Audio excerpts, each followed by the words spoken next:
will stay the same.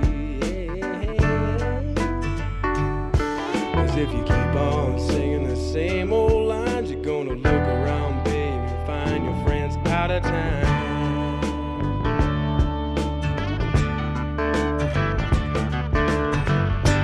Watch out, girl, the words you say that don't really fit the play.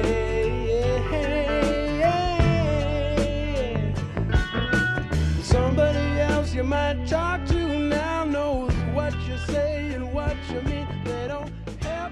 That's it. All right. Well, welcome to another episode of Axe to Grind. I believe this is episode 18. My name is Bob. I'll be one of your hosts today. I'm Riley from Power Trip. I will be hosting also. And our third host?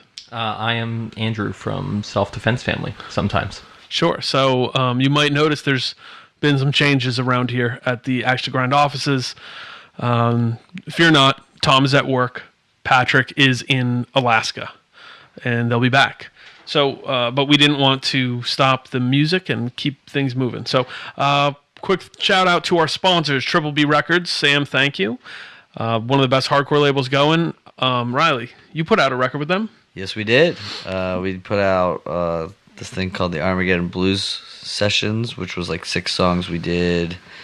4 only made it onto a 7-inch that was released poorly, so Sam stepped in and helped us get that thing Poorly released properly. hardcore records? Weird. Yeah, I know. Shocking. Thanks, Double or Nothing. Okay, so Sam stepped in. We're going to recommend that one. He's great. Those are Looks great. almost sold out of the second pressing, but there are still some available.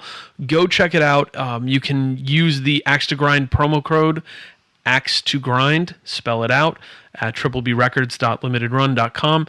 Thanks again to Sam. Show him your support. Show support for our podcast by doing that. Guys, thank you for being co-hosts today. You're good at that. Yeah, that was smooth. Yeah, that was nice. smooth. I can't do that shit to save my life. But It's like a gift. No, you know what it is? It's from I did business development at an insurance company. There it is. Where I had to All do webinars and speak the same things over and over. So if you want to know slide, some please. yeah. All right, and why you need classic car insurance, all right? So we're going to get started with some quick hits. Not a lot today, especially with co-hosts, new ones. 2 things. The band Vane. Everybody familiar? Connecticut kind of metalcore stuff? Yeah. Not even a little bit. Okay, that's fine. Just Supposed to be announced... like Dillinger Escape Plan, kind of? Or is it a lot less technical? No, pretty technical. I wouldn't say Dillinger. They get the comparison to Converge a lot. Okay. Being released by Closed Casket Activities. So you get that okay. Albany love. Mm-hmm. Well, Respect. Troy, right? Yeah, right. I don't know where. Last I checked, that dude was just living in the middle of the woods, which I think is like a nice look for him. I agree. Do you have any Justin Loudon stories? I got tons of. I just lived through a really cool period in Justin Loudon's life where we worked at the same screen printing spot, and he was just the most intense human being. Like he was like a comic book style intense. Like he was Cable from X Factor, X-Force, but no whatever. stress. Yeah, it's like kind of It's okay. And I didn't see him for a few years, and I came back, and he was the most chill person I could find at the show. It was strange. He burnt off all his nervous energy early. And That's a good question. I wonder what the break was for him. So Justin, who does Closed Casket, is a man. He keeps a low profile. We met. He's always been very chill. So I have not seen him in his wound up days. Oh my God, I could imagine it. he like immaculately kept chin strap and like army hat, just running the place like down like clockwork. It was really insane. You ever work at a screen printing shop, Riley? I have not. Oh man, you're missing a true But- You are. American Hold on. shithead experience.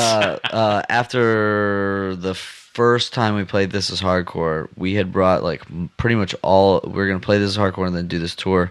And we brought pretty much all the merch that we had for the whole tour. Ended up selling all of it. We had a race to a screen printing shop, and we did screen print a bunch of like tour merch all night. All right, so I think it's like you probably got a taste of the experience. Now imagine that times infinity. Yeah, like it just never Yeah. ends. Because there's no almost, point when you're before doing it, you don't think there's an end in sight. This is just it. This is my life now. Oh my God. And it's basically the same thing forever. Yeah, I used to have not exactly even nightmares, but just dreams about like big orders coming in and shirts blocking out my sunlight. Like it would just be towers upon towers of shirts for like Hellfest or whatnot, and I had no sun. It was wild. Yeah, it teaches you a lot of things about the rougher side of life. Like this could be your life. Are you sure? Are you sure? Yeah. A mutual friend, my buddy Dave Ackerman, Yes. sang in a band, a punk band, Tear It Up, and is currently singing in a band in Austin called Obedience. I got him the job, I'm sorry, Dave, at a screen printing shop with me. And he did that. And then I moved to California. And he stays there and continues to do well and becomes basically like a master printer. If you gave that dude a 10-color job to set up, he might still be able to do it today. Damn. All right.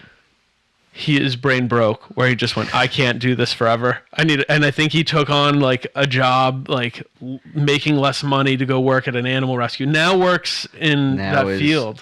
He's like the so the singer of Tear It Up is now like animal control. Yeah, but he's like the main guy. They like bring him on TV. he's the animal controller. He's like a chief animal controller.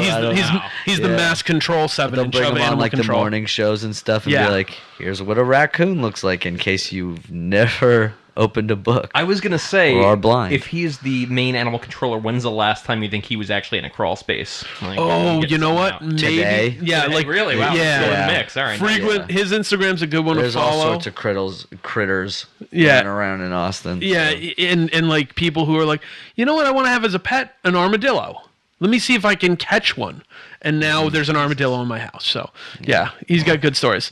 Nice. I just had to Google him because I got him confused with another guy that I'm not going to say I assaulted him on the stage, but I definitely did like a violent act too on the stage, and it's not him. So are we going to get police line stories right now? No. Oh, okay. All right. This was just sound guy stories. Oh, sound guy stories. Because the other side, we're going to talk about a band who has sound guy stories next. But back to this, the Vane record coming out on Closed Casket in June. It's crazy. I think he, as a friend of the program, he's sold a bunch of them. It's doing really well. Everybody should go check it out. I'm not into metalcore. I think everybody who listens to the podcast kind of knows that. But this record caught my attention. It's got a lot of energy. I actually kind of like the production on it in a strange way. Though I did see someone referred to them as Queensrÿche today. So I don't know, but in 2018, is that a compliment? It might be. Yeah, I mean, you could definitely bend it that way if you were inclined. Well, Patrick said it sounds like revisionist history is a funny thing now that you've got kids that were like, I mean, this year, kids who were born in 2000 or 18. Yep. And that's an adult telling you what's cool now. Oh, it's fucked up, and they're nostalgic for like Korn because they didn't get to see them back in their heyday. I get fascinated by things that thread the needle and become weirdo music, and I'm wondering if maybe Korn has started to do that. What is the next step for Korn though? Are they still a thing? Because if you, I don't know. They still do tour circuits. Like, well, then they're still a thing if they're. They still play festivals. But I am 36. In 1998, I was 16. I was the prime age for that. I remember making out with nu metal girls who tried to play Korn before we made out, and I thought it was weird. So are you telling me a bunch of mid-30s, early 40s people are the people at the Korn concerts now? Or is that moving on to the young people? Most definitely. We just did it. Yeah, we just did a bunch of fests in Florida where it was like 2 of the days Godsmack was the headliner, and it was fucking like 50,000 people or something like that. And were they kids or were they? They were all middle-aged people, like heyday, Godsmack is playing. So I love Queensrÿche. Once you get those people at a young right age, they'll go see your band and that's for your fucking ever. Thing. They'll go see you every single fucking time. Every time I go and see Queensrÿche, it's always drywallers. It's always like middle-aged drywallers and and like their mamas. That's, God! I'm easily the youngest person in the audience. Something in the fumes, right? Yeah. So Wait, for what band? Queensrÿche. Oh, Queensrÿche. Oh yeah, totally. Yeah, this is my plan to just hijack this and turn this into like amateur a bad prog metal show. blacksmiths. Yeah. So I mean, all right. Do either of you guys like Converge?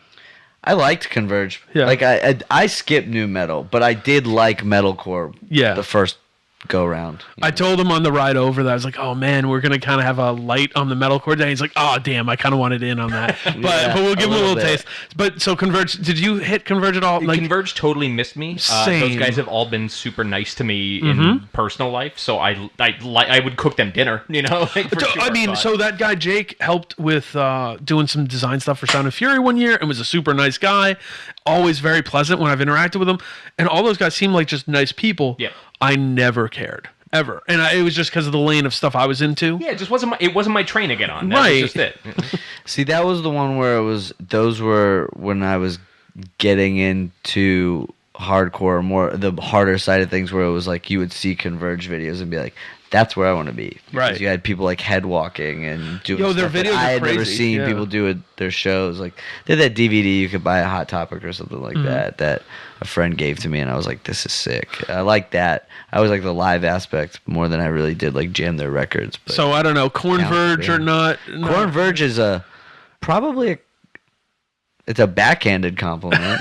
And there might be a 19-year-old who's like, "That's hot." But that's So, cool. Some kid's gonna see that and be like, "That sounds right up my alley." There's also a thing with guitar music now. No matter how straight you play guitar music, you're two wrong moves from whatever fucking Family Values tour. That's right. Like, no matter what, there's no safe distance from it. So if you lean even a little bit that way, yeah, you get Cornverge. Well, so my comment, because I got to hear some of the tracks on this Vane record, it's cool. It's definitely outside of like what I typically like. I think people will dig it. They recorded with Will Putney, so that kind of says what it Yeah. sounds like, a little bit. So it's a big production. It's clean. But listening to the song, I went, you know what? These are dudes from like Connecticut, Massachusetts, some Western Mass, I think. And I said, if these dudes went and recorded the same song at Dead Air with Will Killingsworth, I feel like it could appeal to that like spastic, maybe like Youth Attack Records type person too. yeah. It might. They did have like a break beat, so I don't know how that would fly. We might need to get into like electro clash, Yeah. but I do think it's Feedback, interesting. No problem. 6 tracks of feedback. No, so Vane, shout out. Curious to see what you guys do. They're doing that big Code Orange tour coming up, so I think that'll do well for them. Go for it. One other quick hit before we get into like some more general chatter. Madball has a new record coming out in June on Century Media. Any thoughts? Andrew, let's start with you. Silence is deafening.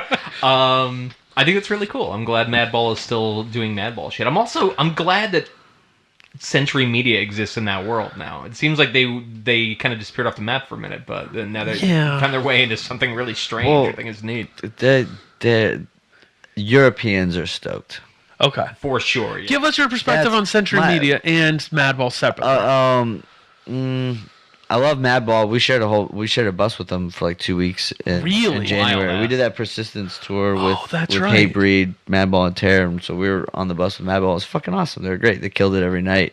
Heard they're nice dudes as long as you don't like get in their way. Dude, it wasn't even like that. You Yeah. know, like Freddie was like offering stuff up to us. You Nice. know, Hoya always made sure that we had weed. It was great. Like That was the only no thing is that I heard some dude was trying to give Hoya a hard time about smoking weed, and Hoya's response was, "You know when it's time for me to smoke weed? Whenever the fuck I want and wherever the fuck I want." So yeah, Good answer. Yeah, it's true. yeah. So we're with that. I pretty much feel the same way. You and Hoya, like We got along great. Yeah. So they were awesome. Yeah. New record. But the new record stuff, I don't know. I think it's just one of those things where Madball is one of those bands where a lot of people who get into it buy more into like the older stuff. They like the nostalgia kind of Madball, but like other parts of the world absolutely want to hear new Madball songs. So that's cool. They should still be putting out records, and they do. The last one was only what? Not Probably- even 5 years ago? Oh, I mean maybe 2 or 3. yeah, something like that, yeah. you know? Was that I got a weird question Legacy? about that. Something like yeah. Like Madball and I guess the Cro-Mags still like fill things up in Europe pretty regularly. Sure. Why don't those dudes all just live in Barcelona? Do you know good what I mean? question. Yeah, why are they- wouldn't you? Why are they still trying to fucking like hold on to their rent-controlled apartment in Alphabet City? Just move to fucking Like sick of it all, that. right? Sick of it all is a good Yeah. example. Yeah, like sick of this. all should just move to Europe. Yeah, because they straight would up. kill it. I would just do You'd be that. so much happier. I promise. That dude, what's his fucking name? Carl from Terror and First Blood. Oh, the guy sure, who sings sure, in sure. First Blood. He straight up did that. He just moved to like Belgium or something like that. Oh, and Dwid too. Dwid, right? Yeah. Great. It's a good But- idea. Yeah. Great. So I mean, this is Sure. a question for both you dudes, since you've been in bands who are kind of like long in the tooth, long tenured. How long has Power Trip been a band now? We're 10 years this year. Damn. Yeah, I know. Like, do you fear that at the point of being like here's my take. Madball's doing a new record. Cool. I might hear. I might not. I'm not really changing my opinion on Madball one way or the other. Right. And if somebody's like, yo, it's really awesome, I'll probably go, oh, I'll check it out, sure. But like, do you fear that point where it's not, oh, Power Trip's got a new record, oh, Self Defense has a new record. It's they're putting out a new record. I honestly think it'll be like, I think for all of us, we're all kind of like, everyone in our band's just sort of, this has gone so far beyond what we ever expected it to. Yeah, we're gonna that put we're a just pin on that and talk about it, Let's yeah. just go as hard as we can, and when it feels like it's not fun or it tapers off or something, then we'll just fucking scale back. Like, I have a college degree. I don't like. I'm not scared that if the band ended tomorrow, that I'd be like, oh my god, there's 10 years of my life down the drain. Like, Yeah. I'd be fine. I'd be able to make it work, and I think everybody else in my band would be able to make it work too. So for us, it's kind of like, let's just see where we can take this motherfucker, and then if it reaches a point where it's like, okay, we're not touring as much, people want to hear older songs, or like there isn't a demand for a record, we're not gonna force shit down through people. No, but like I artistic. never want to do that. But like artistically, like it's not. Let's say you guys is the well running peak- dry? No. Like this, you peaked out as far as touring success, quote unquote. But you're still like, fuck it. We still love doing Power Trip. Yeah. We still got records. Still do it. I don't see that You don't know. happening for us. I see us being like, oh shit, we gotta write another record. Okay, here we go, and like hope that we can like pull something together. Was this last record hard to write? Well, I can't really say much because it's mostly Blake and Chris on guitar and drums writing everything. Blake's usually got the riff ideas, and then they kind of get loose song structures. I'll come in, and then we'll figure out like the timing for like vocal patterns and stuff like that. But it actually came together a lot easier than the first one. Yeah. Because Blake and I had never done an LP before that. This was our second time around, so we were a lot like wiser and knew what we were going to do in the studio. Blah blah blah. So it wasn't that bad actually. I mean, it's still recording a full length, which is hard as shit. Yeah. And really irritating, but no, it went okay. The thing is I think we're kind of like, all right, I don't know if we have any new tricks or ideas. We're gonna have to like really start digging. Oh, deep because you're into starting. some- You're gonna start thinking about a new record, I guess. Yeah, we got to. After this tour is over, we're gonna like take a break and then start writing new stuff. Okay. Yeah. All right, Andrew. Out on an island. Is self-defense? Do you ever fear that the artistic? No. No. It's the lane we're occupying is likely going to be the lane we all perish in Which is good. success. Which Yeah, is I think fucking it's cool. great. Yeah, it takes a lot of pressure off. I get weird when people actually like it and like want more, which is a little counterintuitive. It's all right. Yeah, no, it's just No the way. criticism. Yeah, I don't trust the person that gives me praise. But no, it doesn't really bother me. No, I don't promise on a long enough like ergodic timeline you will get every record That you've got. possible for me. Yeah, exactly. Whether you like it or not. So we can't. I guess we can't talk names. No, But probably not. But I mean, you got. I will certainly say a name and then you'll like make a Yeah. Oh, Which is okay. We're just gonna bleep things. You got an offer to tour with a band. Yeah. Yes. Was that weird? This is a seminal Can band. I get a hint? No. Yeah, you we can can just type it on your in phone. and Yeah, I'll type it on the phone. and then I'll go. It was cool, but it was them? also, it actually made me sad because one of the guys who used to play with us loves them. Like, Dude, you were gonna go out with Marilyn enamored. Manson? Fuck! Big fans. God damn it! All right. We had a guy who used to play with us who loves them, so that's gonna be like a sad thing. If Is that happening? happens. I don't know. I think I'm it not should. going on it, so it's It not doesn't a matter thing. to you. Yeah, it's none of that shit matters. You've got such a good spot, and I can I say this? So Andrew's position in end of year in Self Defense Family is that you are a part of the writing process a lot of the time. Sometimes you are part of the general band in the ether, but you go on tours when you can or want to. Pretty much, yeah. And that's Must be nice. Sort of how it works. Yeah, frontman doesn't get that choice. I like it a lot. Would you do that if you could? Like, I'm gonna sub out for this one, guys. I'm gonna stay. Oh yeah, this is a perfect time to ask. No one is worthy to sub in for me. you just gotta. I don't know who could do it. And then that's arrogant. Yeah, no, it's I have missed 3 shows in our career.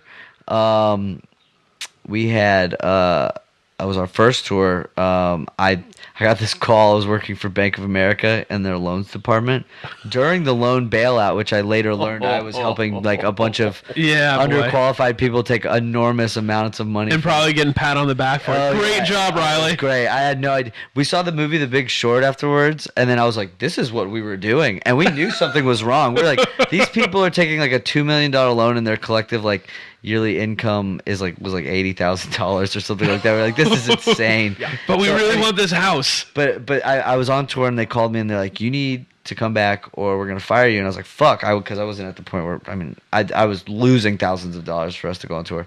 So I flew home. I missed 3 shows, and we had guys from Downpresser and Minus fill in who were on the tour with us.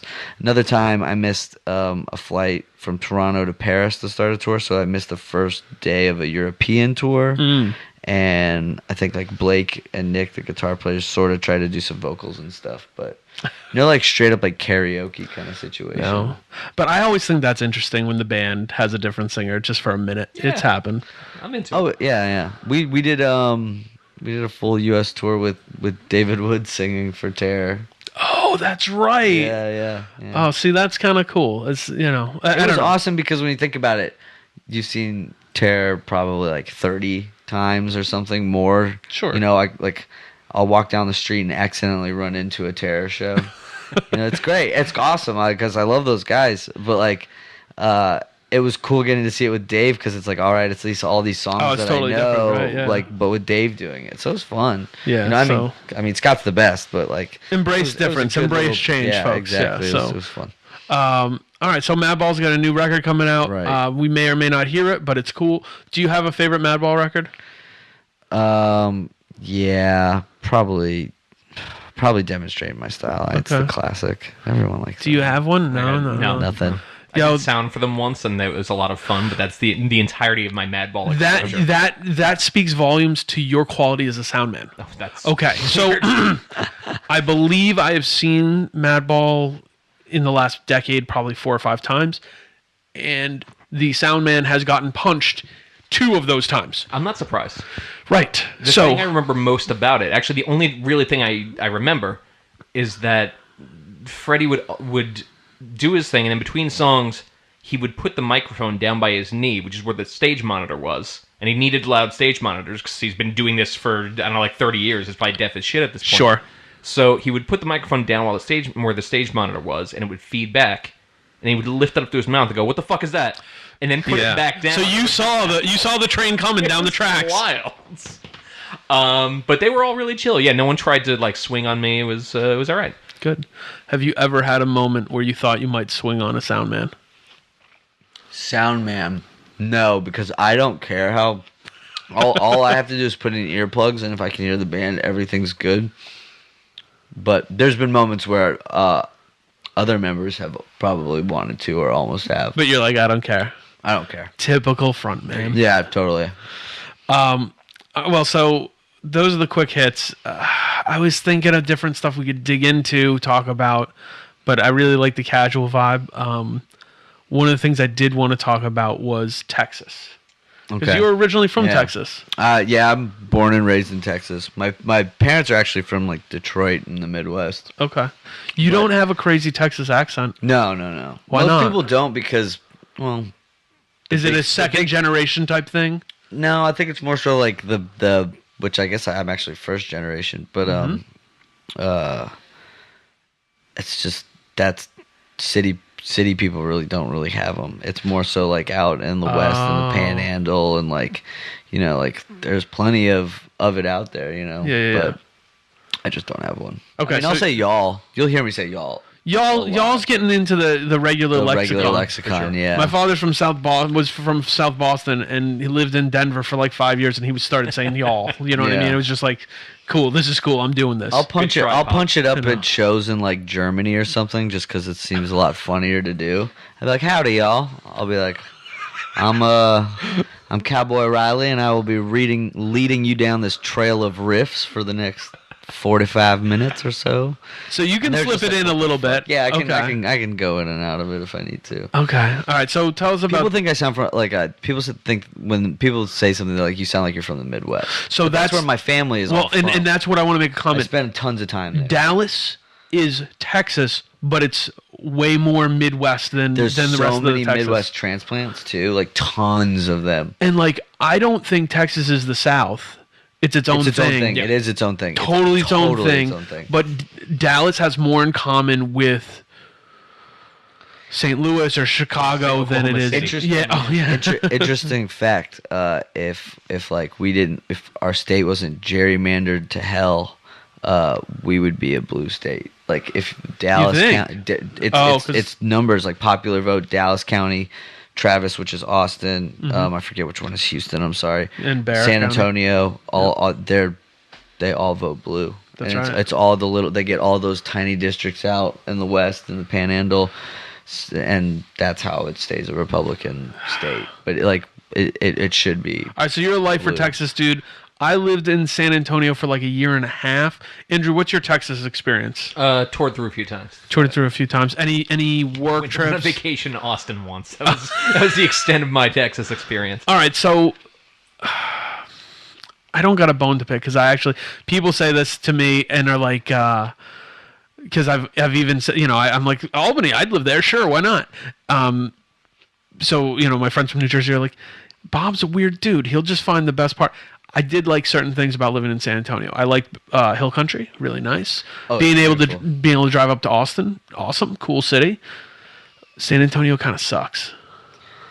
Yeah, it's really weird. I always get this like sick feeling when I get into San Antonio city limits. Me and our merch guy Hood are always like, "Oh God, I don't feel good." Yo, it's Me the- neither. is it- And then it's- we're like, it's so- we're in San Antonio, aren't we? So Yeah, Houston is like the third or fourth most populous city in America. yeah. Right. Dallas is like Fifth or sixth. San Antonio is like 8, 9, 10, somewhere in that range. Yeah. And Austin is like 13. Wow. Yeah. Jesus. Yeah, Austin's it's crazy. tiny, but it's like they are just stacking people on top of each other. Tiny, right but now. yeah, exactly. But you look at like the city limits of San Antonio, and I think Dallas is this way. Dallas is like Dallas a is mega massive. It's a metroplex, DFW. Right, Dallas, what's Fort the Worth. deal? So first, let's start with the airport. I consider it the North Texas, what I would call the North Texas Triangle, which is basically you have right there in the center of North Texas is Dallas, and then if you go up and to the west a little bit, about 45 minutes, you've got Denton, which is where I went to college, and then down more west, about 45 minutes from Dallas, purely west, and Denton southwest is Fort Worth. Right. And so that makes the kind of the metroplex with Huge. the outerlying suburbs. It's And Arlington's right in between Dallas and Fort Worth. Arlington's right in between Dallas and Fort Worth. All right, so San Antonio, the worst of those four cities. In my opinion, yes. But to be fair, the least I've seen out of all four cities. And I've Okay. been going there a lot, but it's always just like go to the venue. Like I've never Okay. gone around and been like, what is All right, so San let me. Antonio culture like? The Riverwalk is fake. Yeah, it's gross. It's garbage. At the time we went down to visit before we moved there, they had drained it, so that was a really good experience. I smelled fantastic. Fantastic, and it was like, oh, you got to see the Riverwalk, and they're like, oh, it's drained. All right. They got wild dogs running everywhere in the city. That was a cultural breaking point for me. They have one really good vegetarian restaurant. I was super disappointed in the Mexican food. Go Spurs Go. That's fun. Otherwise, not a whole. Oh, there's a really good flea market on the city limits, kind of But what on the city way. doesn't have like a cool flea market? You know? I don't know, man. Does Dallas? Dallas might have some. You Dallas guys has gotta the have some dirt. sickest ones. You Does can go they? get the coolest bootleg shit. Like so Okay. much good. Like See, I want just random weird stuff. computer What parts, was it? Electronics, like those things go off. All right, so San Antonio's at the Pretty sure you bottom. can buy a gun. I don't know. I'm sure you can buy a gun at any flea market in Texas. You just got to know who to ask. Easily. Houston is my third at the bottom. It's because I like Dallas more than I like Houston. Okay, that's a lot of people don't say that, but I believe that to be true. Okay, what do you think? Have you been to either? Or give us some opinions here. Only one I've been to of those is Houston, which Okay. was pretty rough. I've told the story in podcast before, but that's where my friend Hans almost got stabbed for not buying drugs from somebody on a 4-wheeler, which was like just a real like we were Like on a playing quad. show at it was like a service station that was turned into like a squat or something, and he walked in like white as a ghost. Was like, we have to go now. I'm like, what's the problem? And I looked behind him, and there was some giant guy like prowling the crowd looking for him. So we had to we had to skedaddle, as the locals say. That's amazing. Turn around, don't drown, Houston. I went to a really big mall there. Houston's actually got a really good like museum and art scene. That's Okay. one thing a lot of people don't know, and food. Okay, what good kind of- food scene yeah. too. It's all over the place, modern, just whatever. I like Houston a lot. It is very big. The traffic is a nightmare. It floods. and Yeah, then it sitting gets on really I-10, hot. sitting on I-10 in traffic through Houston was a nightmare. Like Dallas is kind of just a bit of a less hectic Houston, in my Okay, opinion. I like the art scene in Dallas. There's some stuff going There's on. some cool shit. Yeah. Not like full on, but there's some interesting modern Like, stuff going not on. like anything like public. Like we have this big stupid eyeball that sits in the middle of downtown, and I think that's kind of silly. But like the Fort Worth Modern, that's a really great spot. The Dallas Modern is good too. They just opened up that Perot like Natural Science and History Museum, and that's supposed to be like really fun to go through for like everyone, like all ages. So what? I haven't been yet. All right. So tell me, if you're in Dallas as a visitor, or if you have someone you're showing around? So what like do you when show 'em? bands come to Dallas, right? They're probably playing this area called Deep Elm. Are you familiar with it? Yes. Okay, so yeah, Deep Elm's like right outside of downtown Dallas, and that's where like Blind Lemon Jefferson, this old blues guitarist, got his start, and it used to be this old like blues and kind of like grimy bar scene. When I was coming up, there's this place called the Galaxy Club and this place called Red Blood Club that I would go to a lot. Great names. Yeah, and a lot of like dance clubs and like hip hop clubs like started to move into the area and take up these big spaces, and then there would be like shootings and stabbings like every night. So we'd be going to a show, and then it would be like there'd be like paddy wagons on every block, and like like we'd get into all sorts of fights and shit like that, and then they kind of like the city just like nuked the area. It was like, all right, we're gonna just shut everything here down. Just made it impossible. So some of the tattoo shops survived. A couple places managed to cling on. Like Red Blood Club eventually closed. Galaxy, a lot of these places. So why? I mean, they just didn't. That like was while I was they didn't young. like the influx of that kind of culture. Yeah, and it was problematic. Like I mean, there was like plenty of times where like people had tried to rob like a group of us, and we were like, no. Yeah. and then like just typical hardcore kids getting into fight with other people, and Sure. but that was like, so anyway, it's back now, and it's pretty cool. It's just mitigated a little bit, I hope. Mitigated. It's pretty. It looks like 6th Street, Austin, if you've ever been there. So Of course. it's a nightmare now. But it's a lot of people. Like Friday and Saturday nights, it's brutal. But I would say for lunch, I always tell people to go to this place called Two Sisters, which is Okay. this they're a catering company, but they like open for lunch and put out the extra stuff, so the menu like is changing every day. Nice. Or week or whatever. It's better to go early in the week when they've got fresh stuff, but it's just the best kind of like sort of diner cafeteria style place that you could go to. Sick. And you can get like, I don't know, a quesadilla one day or like smoked salmon, whatever. They do a lot of they got like 20 salads, vegan, vegetarian options, all this cool shit. So that's one of my favorite places. Depending on what you want to do. So like, what do you want to do?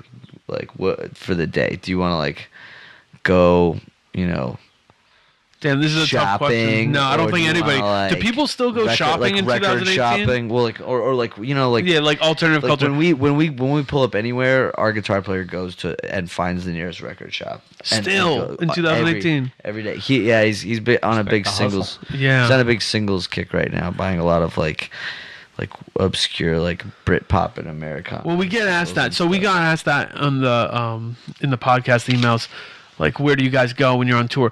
I don't think Patrick's ever bought anything other than bread on No, tour. he goes and he buys an avocado and then sits at like a Whole Foods and just eats the one avocado over the course of 4 hours. And Tom, he hasn't done touring in a while, so when I went on tours, I would go. I would, the last tour I went on was with end of year, but before that, I toured with this band, Righteous Jams. Who familiar? We're gonna get to that story. Oh yeah. Half the band would go to the gym. The other half would weird around and go find a local record store. So I would do that. But what's the record store in Dallas?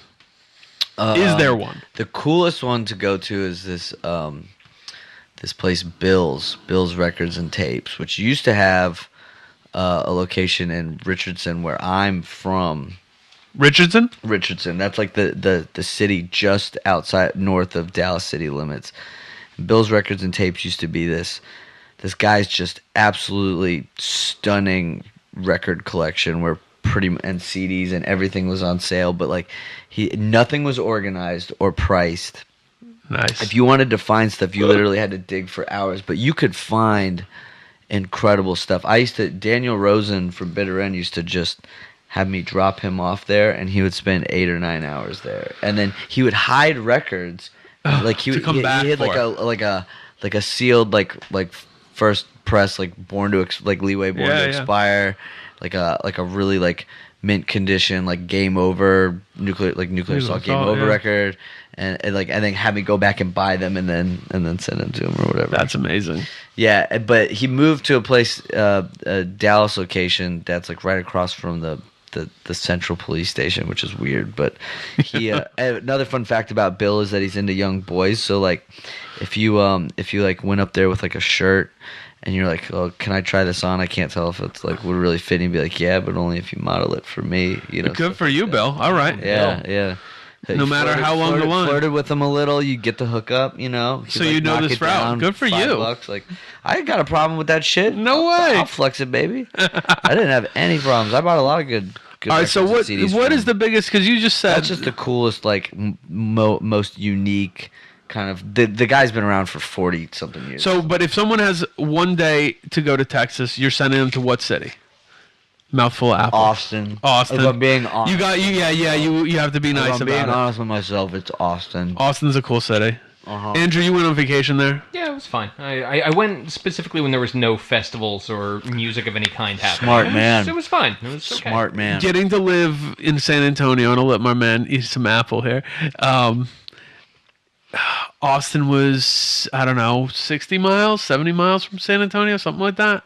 Yeah, it's like a little over an hour. A little over an hour. I would make that drive in a heartbeat because there was so little going on in San Antonio. We used to drive to Dallas, and it got to the point where I'm like, yo, me and my partner, I was like, are we boring? Because we're willing to drive 300 miles, 250 miles to Dallas just because there's something happening something there. to do. Yeah, they did. Yeah, I do. But so, Austin...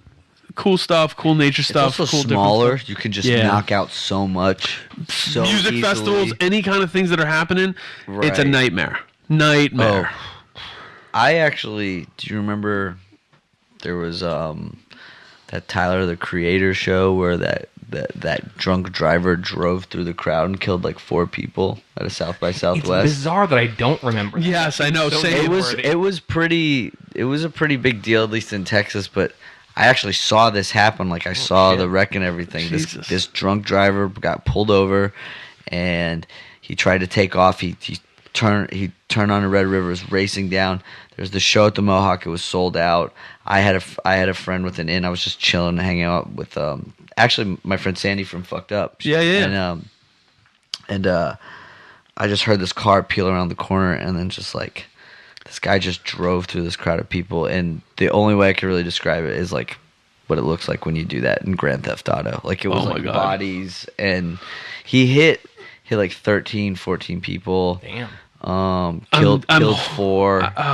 It was really brutal, but like that's what those festivals have become. Like that's what that Crazy. shit is. I haven't gone to a South by Southwest since that happened because I was Do we- like, nope. Feel like somewhere in the darker parts of his mind, Tyler the creator was watching that and said to himself, "Fuck, I should have vined that." Like, fuck, that was perfect opportunity to vine that, No, and I missed it, and now No. I was just holding back from making Grand Theft Auto jokes. Like it's too realistic because I realized But it was like I- a whole bunch of people died. It was weird. All right, Because it was very surreal in my mind to see that happening. I never thought I'd see anything like that. Fun fact, a girl that I used to like make out with in like 7th grade. So eighth true grade makeouts was, with like just like we're old making out school over the makeout, clothes. like Yeah. oh yeah, old school over the clothes makeout. She was like a first responder. She was like in that line sort of area, but didn't get struck. And then like she like helped save some person's life Damn. and got an award from the city. Shout I out. won't drop her name. No, shout out. She Yeah, knows keep who her she is. privacy, Thanks for but listening. Yeah. Um, There's no way in hell. She's, So- she's such a civilian now. I love but it. It was great. It was cool. I was like, So, all right. So, Austin, you get the Gold Star of Texas. Big Yeah, thanks. Stay away yeah. from the festivals. But I think one of the last times I actually interacted with you, I don't know, it was probably Chaos and Teos. yeah, the last one. Was it the last one? I don't know. I never went. I think it was the year Bastard played. Oh, that was like Yeah. 20. Or maybe the year after Yeah. that. I don't know. Bastard played and I had to go. They're all such a blur now. I know. Yo, so Chaos and Teos is such a weird thing to try to explain. is it still around? Is it No, still he around? stopped hasn't doing it. been. Honestly, he went out gracefully in the coolest way. Timmy, shout out. He's not listening, but if he is, he just was like, I think I've done everything I can do. I mean, Like True, yeah. Forrest Gump style. Like I've run across He got the country. Frampton and I think I'm done. Volthrower and was like, I don't know if I can do it better than that. Yeah. He always would say, he would be like, if I thought I could put together a better festival, I would bring it back. But he's just like, I just don't think I can make it ever as cool as that. Yeah, and I mean that's such a cool vibe that he did that. But he got so much stuff. But it really felt like a uniquely Austin event. I don't think you can do that Yeah. anywhere else. He kind of set the model for a lot of those like more like punk fest where it's Like oh, Not we're Dead gonna have, Yet like, or yeah. Damage City for sure. Yeah, I don't think for they'd even. sure. I don't think they'd even deny that. you No, know? I don't. No, I don't think so either. Is that something that's missing? Because that was like a big I thing. think it's that a great happened. model for festivals. But I like mean, it. in Texas, Wait, repeat that. Like the like, do you think Chaos and Teos, the fact that it's not around, is that like a bummer? Because it the was thing such a big is deal. That was that was like my early 20s where it was like that was the best times of my life. Like so, it's like hard to sit there and be like, or the best shows. Anyway. Yeah, So it's no. hard. That was the golden era of like Texas hardcore and punk, pretty much. I agree. And I think so. It's like hard to compare now, but I'm 32 now. I don't know what means to kids in like that are like 22 now. Age is a 'Cause hell there's of a thing. There's that fest in Oklahoma. Everything is not okay. Oh yeah. And it's a lot of bands I don't know about. Some bands I'm friends with, but it's all way more on the weirder punk end of things. But it's been doing really well. It's still cool. kind of like got an early Chaos or like Yeah. Not Dead Yet vibe. Yeah. So those are fun because then you're not just stuck in somewhere like in some shitty dusty park or anything like that. So Those are the worst. all right. You've now been in the festival circuit for a while. Not even in the circuit. We did a Hellfest in Paris one year, and then we've done like fun a couple times. But as far as like festivals, big stuff goes, we just did these like 3, like one was called Fort Rock The other was called Welcome to Rockville, and the other was called Carolina Rebellion. And they were all sponsored by Monster. Thank you, Monster. There it is. And I think the names speak for themselves.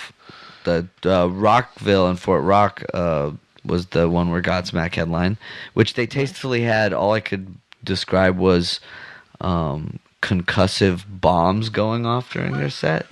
They weren't pyrotechnics. They weren't like any like. It was just like these like concussive blasts. Somebody just bought like People were concussion freaked grenades off the out. internet. People thought they were like bombs. It was like tannerite or something like that. I don't know. Just something that was just like it was deafening. So that was great. I saw a guy at an NRA hat working backstage in Florida. I was like, yeah, that's great. Yeah, just wearing an NRA hat to a fucking music festival in Florida. That's not, Yeah. That's so tasteful. Yeah. So here's the thing. The people behind those festivals mean well, and they're really Sure. nice. But they're just not from like the same world that we're from. No. And so, I mean, this is actually And a it's funny cool when thing. they invite us, and they take good Yeah. care of us, and You get paid well. We I'm get sure. paid well, Fantastic. really well. You ever play any whack ass festivals? I mean, we played plenty of whack ass festivals too. I mean, but Yeah. every festival feels a little whack to me. Yeah. It's not my world. So, yes, definitely. But I don't know. They're always pretty chill. When I go to them, I just want to, like, see people I haven't seen for a couple of years and, like, lay in the grass. And that usually allows me that experience. So they're pretty all right. Yeah, I think it's about you have to dictate your own flow as much as you possibly can. Yeah. Like the punk or hardcore festivals, because we were just talking about like Chaos and like, whatever hardcore festivals will come up and stuff. But like, then you get to, the giant. How many people were at that Carolina Rebellion thing? holy shit! So this is 20,000? no, I think more. Jesus. It's massive. But the worst part is we get relegated to like this side stage, so like only like 1,000 people. Yeah. Yeah. Like we gave you a great slot. You're on at 6:30. Oh, by the way, you're playing up against like I don't know, Alice in Chains or something. Fucking like yeah, that. That's whatever. not what happened, Yeah. but something similar. Something big, Some yeah. band I had never heard of that someone was like, "Oh, they're popular," and I was like, "Great." Yeah, fantastic. Now we just get I to think it play. was a band called Hailstorm. Nope. See? Yep. Nope. Not even. Not a clue. Didn't move the needle a bit. No, Yeah. not hitting. So, like, to me, that kind of stuff. It's weird. We had to do a signing 2 times That is really with like monster Do you get- girls around. How do you Yeah. one? Okay, And so this again. and with like Okay. printed out promo photos. Yeah, go. Come on. Wow. Come on. We like. Let's I'm bring it. talking, All right, so we're not talking like this like fun FYF QT like. Yeah, indie because- fest. I'm talking. This is the rock and roll fucking edge fest real deal shit going on right. So now, yeah, man. so what I wanted to say was 2 things. FYF got canceled. Did you guys see that? No, but I So don't. it got follow- canceled. I'm not. It's not my shit, anyways. It wasn't. Apparently, the dude who started FYF, I'm not gonna name him, but you can get his name out there. He was sort of like hardcore adjacent. Like he was sort of, Yeah. and he started that, and that shit fucking exploded. Well, fun is the same thing. Right. Graham Williams. Yeah. Graham Now- Williams. Now, FYF, Man. not to confuse the two very different things, Wait. because we're about to go into accusations. FYF, Fun dude. got canceled too. Are you confusing? No, vests? no, So I'm it not. happened to both vests? Yeah, Whoa. I think so. Because I think there's a certain saturation on this shit, and you got to stay magic. FYF, he sold to Golden Voice, big production company, whatever. Yeah, they're still around, today. This dude, the dude who started FYF, gets accused of being a creep, grabbing girls, doing fucked up shit. He's cut. Golden Voice still tries to do FYF and fails miserably. because of that, or I mean, I think low ticket sales. didn't hurt. Low ticket sales. I mean, and it's sort of like, I don't know what this dude, whatever it was, he was doing it right for a long time. I'm not saying he should have been doing it. He shouldn't have been doing it. He was a creep. But like, you lose that, and then big faceless company tries to do it, and they aren't going to catch it. And something new will come out and capture a different vibe of today better. There's definitely like a shelf life for all those fests. I mean, what besides like some weird Eurofest, America doesn't have some fest that's like, we're in our 15th year.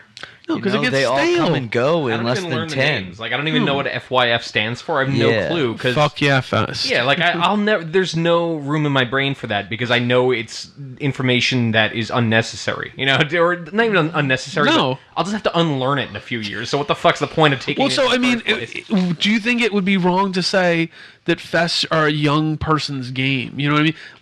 Like as a 36-year-old, and we get shit because people think we go off on old people. Yo, don't be mad. I'm a weirdo who's into this angry music too. I'm old, whatever.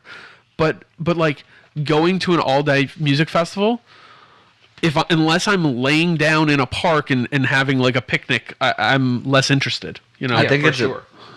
I think it's a straight economical thing. Some guy sitting around in like Nashville and being like, we need a music fest. There's colleges here. There's a bunch of young people we can rope in. Let's get Beach House and I think that's one side of it. Thundercat and whoever else we need to and like. Yo, is that really a band? Is there really a band called Thundercat? Yeah, he's actually really sick. It's like Is it? He's like a weird neo funk guy. Okay, yeah, that's he's actually kinda cool. interesting. He's really Alright. talented.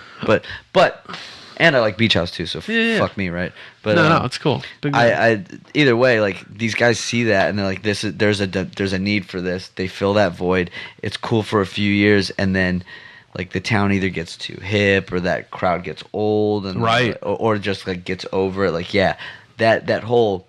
That's a college phase, is the going to festivals and like, or like even high school too. Like I had people in high school who were 100%. like, we're going to Bonnaroo. I'm like, sick, have a great time. What's weird is that is also now that's I'm gonna go equating watch with actually Paintbox. just enjoying music. Where Yes. now you're just supposed to enjoy music for 6 years, and then you get your job at like the mortgage company. Yeah, somebody hands you a fucking James Taylor record, and you go to Candle. What's the place in Western Mass? Some Tanglewood. Every 6 years, and it's like fucking slow jazz. You know, like bad, soft, like easy listening music. But yeah, like I don't know. So two sides. One, a lot of this, like, 10 hours of live music. No thanks. Crush Wait, me. yeah, check me out at that one. Checking out of music because I've gotten older. Fuck you, man. I still like music. I still want to check out stuff. And it's that you need to find the medium point between those two. Like, don't trade in your record collection for sweatpants. And also, you don't have to be at a music fest for 12 hours to be into something. Yeah, you know? 100%. Like, I don't know. So what do you do when you're done touring? When you're not like full time, but like when you finish this tour, how much time you got left? You're halfway? Okay, so we left. Most of us left. The glazed look. Most of us left March 8th. This was our. We've been in Europe actually longer than That's we've right. been in the United States for 2018. Middle of January, we left and did the Persistence tour. That's Europe Part 1. We all go home, and most of us have the month off. Chris Ulsh, our drummer, who also plays in Mammoth Grinder, went on tour for all of February. So he went from Euro Part 1 right into Mammoth Grinder tour, then into Power Trip Euro Part 2, which was 7 weeks. And then we came home and had about 48 hours or so at home, and then left, and then did those Radio Rock Fest, and then started this tour. Then we're gone until June 8th. So for most of us, we're gone from March 8th till about June 8th, and then for Chris, he's been gone since January. So he'll do like pretty much a solid 6 months on the road. Like I Which just want is I want insane. to lay down on the couch just hearing you say that. Yeah. for real. We're gonna kill each other. You guys been You guys getting fight in the No, corner? actually, we don't fight. We don't fight. Well, no, you it's- guys are like pros. You we're all probably just, have like, your space. So worn so thin. Yeah, Yeah. We all know each other well enough. We're fine, but we're all just like, holy shit. Everyone, when someone's mad, we can't. When someone feels bad, we can't be mad because we're like, I know how fatigued you are right Yeah, now. right. We're all on the same page, but it's just like, holy shit. All right, so my question was going to start. Yeah, my question was We got going to like start. a month left. Almost Okay, you got like a exactly to the day. I Wow. think. All right, so when you get home June 9th or whatever it is, Yeah.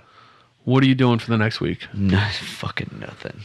I'm gonna try and position as many of my 5 dogs around me, and I'm just gonna read and watch TV and not talk to Like some anyone sort of or like anything. Because- self-comfort meditation circle of canines. Well, because like on tour, I'm always around people, and I don't watch that's not a time where I watch TV or do anything like that. So when I'm at home, I just go full isolation, which is good actually. It's really like when you have those extremes where it's like having to be really social at a show to like being completely alone. That's good for you. You have to have that balance. Totally agree. So, some people think it's weird, but I'm like, look, I'm sorry, Like, That's the way to do it. The worst part of coming off tour I don't is hang out. the feeling for 2 days afterwards that you can't shake, that you've got to be somewhere at a time in the very near future, and you have to like keep in mind that you don't. It's not real anymore. Mine's always the drive home. Is like the moment it's over, or like those last couple days where you're like, you're there and you can taste it, and you're just like, oh my god. It's the finish line of a we're- race that's very long. And we're in Texas, so it's always someplace that sucks. It's like El Paso or fucking Albuquerque or New Orleans isn't that bad, but shows are just like okay. So it's like getting to and from like any coast or even the Midwest is fucking obnoxious. Because everything else around us sucks. Yeah, you're kind of isolated there. All right, so that was my first part of the question. The second part is, because you kind of touched on it, like if both of you guys can speak on this.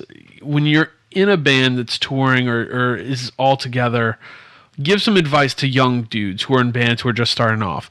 Like, what are the tricks of the trade so that you don't kill each other, someone doesn't jump out of the van, someone doesn't have a freak out? Because, like, most people figure it out and they got to go through the rough times.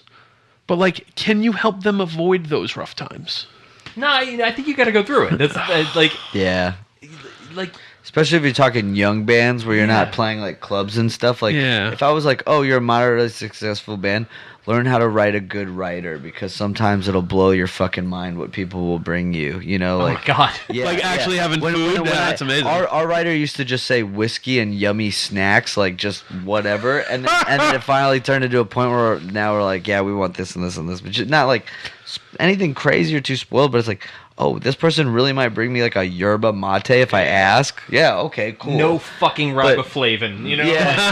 Like knock yourself out. Right. I need a conditioner without any sulfates or parabens, all natural, no testing on animals. Yeah, look at you. No, but like that's not true. But the smaller level stuff, I mean, you gotta fucking just eat shit. You gotta sleep on floors and just like build some fucking character. I know that sounds like a dad ass thing to say, but like it is what it is, because I don't know, like that's just how it is. That's how touring is. You don't earn that like that right to come on the block and be like, oh, what's your advice? Is like, oh, well, be a pampered baby and know what you want. You know? Like, so you're saying you got to eat shit, do it. I would say learn like what goes into managing a band. A lot of bands just walk out there and they're just like, they don't know what they're doing when it's like ordering merch or like designating, all right, who is like sit down and have that conversation and be like, who's going to be the tour manager, who's going to be in charge, gonna handle of stuff, all the right? cash, who's going to do this, who's going to do that, whose name is it in, like all that stuff, the van,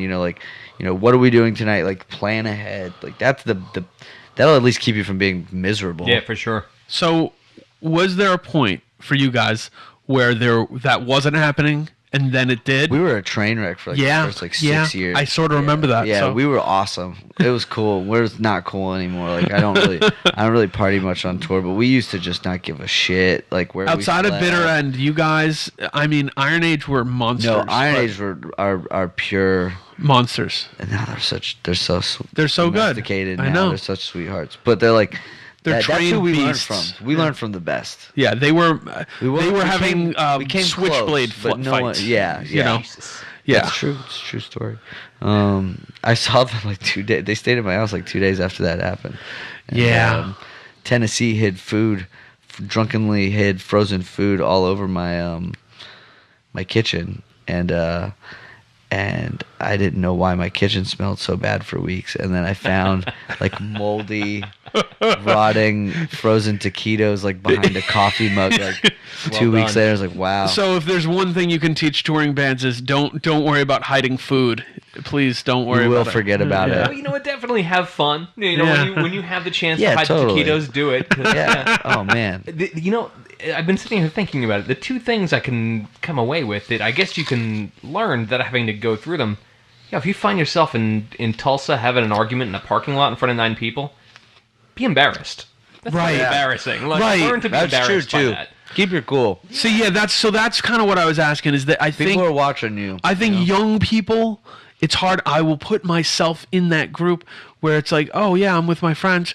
Yo, when you're in a van or a shitty van or a really shitty van with 10 people who might be your closest friends, 5 people, 8 people, whatever it is. Yo, I don't think humans are meant for that kind of living. No, absolutely not. In this way. little capsule driving all around, you're gonna get on each other's nerves. You need to my advice is, and this isn't, you're gonna eat shit and you're gonna get in arguments, pull it back. Yeah, if it's not farting at you, he's just farting. It's fine. yeah, You know? the aux cord, if you got an aux cord, pull it back. Just put your headphones in. Do whatever. Like don't let those things get in the way or make it so that you and this dude are now mad at each other for the next 7 hours in the van. Yeah, that's the biggest part, is just realizing, like, it's kind of like getting arrested. You're like, well, there's nothing I can do about this, and I'm going to have to sit it out till, whatever. So I might as well make the best of it. And those are the people you're stuck with. Yeah, That's how I always see it. Oh, it's like hitting a dirge. Tour life feels like a bad Neurosis title, like Souls at Zero. Yeah. Like Tour is, we're comparing it to prison, being arrested. It can be tough, but like you got to do that. Yeah, week 3 out of 4 weeks is that is the like dark night of the soul of playing music. It's wild. I started a full U.S. tour one time. And the first night, I got some sort of crazy, like, tooth infection thing. Oh, Jesus. And I couldn't sleep or eat for the first 3 days. And I felt like I was on drugs. Because I was so mad at everyone the whole time. And everywhere we were going to eat sucked. And I couldn't eat anything. And they were having fun, and I wasn't. And I was miserable. And I thankfully wasn't too outward about it. And they could see I was in some bad shape, but man, You don't want to burden like No. the people on tour with like your pain. Like I have chronic back pain. I'm not always bitching about it. I'm pretty good at keeping it like controlled, but like, man, I'm like, you don't want to just be like, like, because what are they gonna do? Be like, oh, I'm sorry, you feel bad. Like, yeah, I don't know. Hey Riley, we got you this warming pad. Here you go. Yeah, right. But it's At the next rest area, we're gonna stop at the massage chairs. Feel like the second day of this tour, we're still driving to Florida. I got the most unique stomach pain. I thought I was gonna pass a kidney stone, but it started hurting like like right in my stomach, like right where my sternum ends. Yeah. And it would like kind of like, it was like a contraction. It would like go Like pulsating? go out, pulsating, and then, but it started hurting all the way down to my right nut. Like just my right nut for like, and this went on for like 8 hours. The best I could describe it is a migraine of like my stomach and testicle. Jesus. Yeah, That's the name of this everyone's episode is testicle migraines. What do you want to? Like our Logan, our tour manager's like, what do you want us to do? And I was like, I don't know, because this hurts, but it doesn't feel like I need to go to urgent care. The hospital hurt yet. Yeah, I mean, maybe it was, but I just like don't. I'm one of those people where they're like, you need to go to the hospital. We're gonna call you an ambulance. And I'm like, you better not fucking call an ambulance. Yeah. I'm not paying for that shit. I swear. Yeah, no way. I fell off the stage at the Acheron. That's where my main problem was. Landing on the corner step, going up to it, like impaled my back. I've split my head open at a Righteous Jam show. Drove myself to the hospital, which I shouldn't have done because I had like 2 beers, and then from all the blood loss, I was, like, that's really kind of bad. wasted. Yeah. But I was like, I'm not gonna go in an ambulance. I drove myself. I just ran off. But that happened during Righteous Jams. Righteous Jams and Iron Age, actually. So which show is that? That was Righteous Jams, Iron Age. I believe Blacklisted played that show. Oh yeah. This would have been like 2005, 6. Yeah, something like that. Okay. Yeah. All right. So real quick, because I want to talk about Iron Age and Righteous Jams in Texas, but your back problems. When did they start? probably like 4 or 5 years ago. Whenever I fell, like I So just that's did where they something. started. Yeah, that's really where it started. Was like as soon as I had that injury, that was where like touring really changed for me. Having Jesus. to like take care of my back and like stretch and I do because I was always like I wasn't like super fucking athletic, but I always played a lot of sports. I was always in pretty good shape, and then as soon as I hurt my back, it was just like.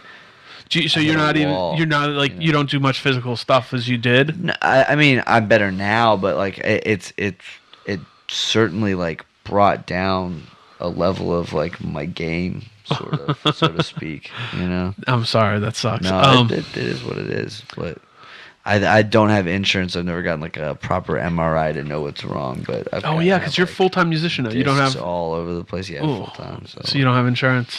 But nope, Yep. none at all. Damn. Yeah. Thanks, America. Yeah. You spend 3 months in Europe. You just go and you're like, Oh, "Hey, that's a Chester, good you know, idea. check this out, That's doctor." true. That's a good idea. Let's list Barcelona this. is great. You just go and ask for whatever you want, and they'll just give it to you. And you're like, great. Yeah, a lot of love Promise to Europe. pay taxes. Yeah. All right, so tell me, we talked on the way over here. There was a big show in San Antonio. This is a highlight of San Antonio. So This is- Texas love. This might be the most legendary show in like all of modern Texas hardcore history. Yeah. This isn't. We aren't getting into like This the is big the boys and the show. dicks, but this is the show. No. I said This is the modern. first show I ever went to in Texas. I've probably only, well, no, I went to some Chaoses and different other shows while I lived there. But so I was on tour with Mental and Rich Jams and R&R, and the show in Very of the time tour. yeah. This Oh, is yeah. like This very was much. December. This was like This is December. New Year's Eve or New Year's Day or something. It was like 04, 05? the day after Christmas or the day before 04. It was like December Yeah. something 2004. So- Or maybe the 29th or something. Something like that. Yeah. Because I think we went to some. Late December. We went to some like frat parties in Austin. Jason Tarpey took us to that. There was. Straight Yeah, up there was a party. lot of stuff. Yes. Yeah, straight And there up was a Tarpey. lot of bad stuff happening. But anyways, so we pull in. The show is Rights Jams, Mental, R&R. Iron Age's first show, I think. Yes. Iron Age's first Few show. bands' first shows. Mind Racer first show. Mind Racer first show. Jesus. Wow. I'm pretty sure, pretty Yeah. positive about that. Iron Age first show. Stig and then the Bitter End did do some songs, and that was only like their second or third set. oh yeah, that's right. And Stiggy's War. Do you want to explain what Technically, Stiggy's War was Well, and why? Stiggy- Sorry, this is Andrew. You probably don't know this story. It's a pretty entertaining one. This is new to me. Actually, you might need to I do this can. because I think you know it better than I do. But Stiggy's War was Desperate Measures after they kicked out Ryan for being. I'm gonna let you finish that thought. What, you don't want to say this? I'm not. Here's the thing: is I'm not 100% certain of Okay, the crime so or the the sin here. lore is that there was an impropriety. Man, I don't think this is canonical. So there was something bad happened that the singer of Desperate Measures was accused of, allegedly happened, that led to him being kicked out of the band. You want to Yeah. find it? Go Google it. You can Yeah, find there you it. go. You I can assume find it was mail fraud. Yeah, it was mail fraud, every stealing time, people's every mail, time. Joe Biafra style. So Stiggy's War, this happens at the peak of Desperate basically Measures. an excuse, right? Yeah. They were- Total absolute peak. If you want to see Desperate Measures, if you're into that kind of stuff, find their Posse Numbers video from 2004. That video is sick. There's as someone who was there, I was blown away. There was like 300 people on stage. Yeah, it's crazy. So yeah, so the absolute zenith, they break up, but Mini Stigma, guitar player of Desperate Measures, bass player, whatever. He jumped Yeah. around a lot Wade played guitar at that for Stiggy's War at that show. So Stigma sings for them. They do a Yeah. set. They got some cool shirts. They had a few guest singers. Did they? do songs? Yeah, I think I want to say Chase did a song. Oh yeah, Chase Young Money. Chase. Yeah, Young Chase Money did a song. I want to say like Tarpey did a song too. I wouldn't be surprised. Okay. Did Dropout do a set too? I don't think Dropout No, did. I don't think Dropout did. Yeah, But the other Dropout is forgotten bands- Texas hardcore that is fucking great. Yeah. Dropout, they kind of like Poison Idea on acid. It was really, really like stupid punk, but the lyrics were golden, just like comedy gold. I would say Poison Idea meets early DRI. It was is my really. comparison. I thought it was actually early is Black cool. Flag, like really early Black Flag, with Yeah. like even like just like the stupidest lyrics imaginable, but so funny. So good. But the other bands that played that show, it was stacked. It was like Lights Out, Our Turn. Oh, that's right. Yeah. I'm pretty sure an early Set Your Goals played that show. Yeah, R&R, Dump Truck played. Oh, that's right. Mental, Righteous Jams, Iron Age. Pretty sure Mind Eraser played 2 songs. So yeah, as a young Texas dude, you That drove was down to that crazy. show. Yeah, that was, like I went with like a just this grab bag of like, we had like a Wigger hardcore kid. We had Balaram, Jared. Yeah. We had Jared in the mix. We had this like metal dude Tyler who was driving this van down. One of Power Trip's old drummers, Marcus, he was in the van with us. And this is We like all you're just 20 drove years down to old. San You're Antonio. 20 years old. Yeah, no, not even. I was 18. Oh wow. Yeah, so it was just, we just went to this show and everyone was just like, holy shit, that was one of the. So whoever has the video out there, I was trying to get it. There's a video. The Mental and Righteous Jam sets were like 2 of the coolest hardcore sets I've ever seen. Iron Age was awesome. It's the first show, but I said that I saw a lot of Mental shows. I saw a lot of Righteous Jam shows, and those were 2 of the very best. So Yeah, it was incredible. and Texas was weird because Texas was kind of coming up then. It was just, and that's like coming up. right at the beginning and of San Antonio everything. was the spot too. Really? Yeah, San Antonio, Houston had its thing going on, but it was like always heavy. But San Antonio was the first kind of place to really get down with that like new, Like New more England- straightforward, the New yeah. England like Yeah. Boston style, you Yeah. know. And then like other people started to catch on. Like Did that lead there to was a you? great couple Mental gigs in Dallas. Razzle Dazzle did a surprise set at one, which went fucking nuts. People went crazy. So Locking Out ended up being one of the first labels who fucked with Power Trip. Yeah. I just met Greg at like through mutual friends, and then he was like, "Oh, you have a band? I'll put out your record." It's pretty easy with that guy. It's Yeah. really pretty easy. Yeah, when people want to, if Greg likes you as a person, he'll probably do your He's record. just like, "Yeah, I'll do your record." Yeah, it's but cool. I mean, he believes in the music and the bands and everything. You know. No, I've There's- had him like he's- people, and he he's- cares a lot. I won't say who, but he said no to some very like interesting like lucrative bands that it could have been really cool, but I think it's almost cooler that he said no. Yeah, I agree. So I like how picky he is. I agree. Yeah. All right, so I mean, we're doing good on time actually. I wanted to ask you, is there any new music that you'd recommend for people who are listening to this to check out? I feel like most people, I know like tour plugs are so annoying, but like I love all 3 of these bands that we're on tour with so much. Like if someone hasn't checked out Sheer Mag Fury or Red Death, pull their head out of their ass and like go listen to. Yo, sell me on Sheer Mag because I don't really like it that much. Really? Yeah. Maybe I might need to see it live, but tell me try about it it. live because they are one of the best live bands I've seen in a really long time. All right. It's to me, this is how I describe it to people. I say it's basically like Thin Lizzy and like early UFO, like even like some Scorpions, AC/DC like style riffs that are played a little bit like poppier, but the singer Tina, she sounds like Michael Jackson as a kid. So it's just like really like feel good and riffy and like all the like really like upbeat parts of like Thin Lizzy with like Okay. this almost like wider pop aspect to So it. there was a point. I love them. Andrew, you might remember this. There was this point, maybe in the very early 2000s, where the like underground basement scene punk world got infatuated with AC/DC and Rose Tattoo, and do you remember that? I was checking out big time at that point. Yeah. Where people would do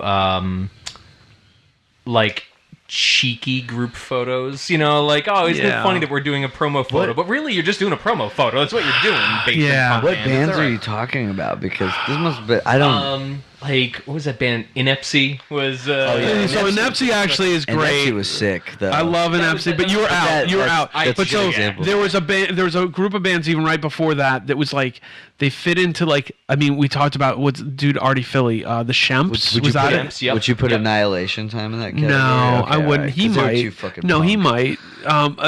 they So there was also- like it was sort of like so that world Inepsy falls into the boat where I'm like, oh, that was cool. Like See, I would just Motorhead. put that in the like crust DB world. But they're so Motorheady, Motorhead, and like yeah. like when you compare it to like Born Dead Icons or something. Like like- Icon. Wow. Okay. All right. Born Dead Icons was that, but total crust. And Inepsy was like, no, we're gonna take this and kind of rock it a little more, and They like had a harmonica solo. there you go.